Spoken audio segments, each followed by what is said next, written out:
আপনি দেখছেন Padma news 24.com এর টপ ট্রেন্ডস, সাথে আছি আমি মুবিন আমিন।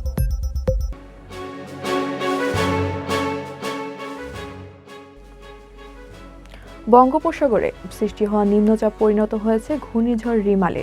শক্তি বাড়িয়ে তা এগিয়ে আসছে দেশের উপকূলের দিকে। রোববার সন্ধ্যাতেই এই ঘূর্ণিঝড় আছড়ে পড়ার সম্ভাবনা। দেশের উপকূল অতিক্রমকালে এর গতিবেগ হতে পারে সর্বোচ্চ 130 কিলোমিটার পর্যন্ত।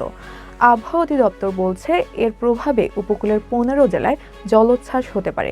এই কারণে সতর্কতামূলক ব্যবস্থা নেওয়ার সঙ্গে ঘূর্ণিঝড় রিমালের ক্ষয়ক্ষতি এড়াতে মহাবিপদ সংকেত ঘোষণা করা হয়েছে।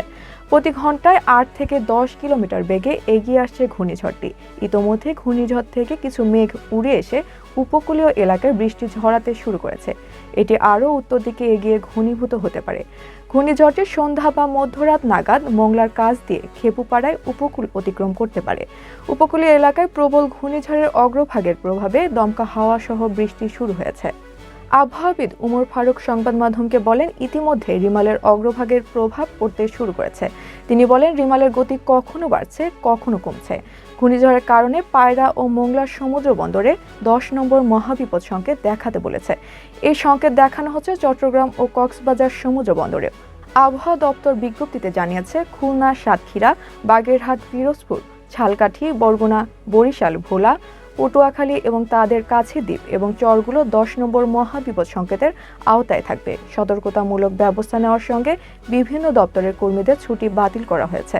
বিভিন্ন অঞ্চলে করা হয়েছে কন্ট্রোল রুম, সেখান থেকে বিভিন্ন এলাকার সঙ্গে নিরবিচ্ছিন্ন যোগাযোগ রাখা হচ্ছে।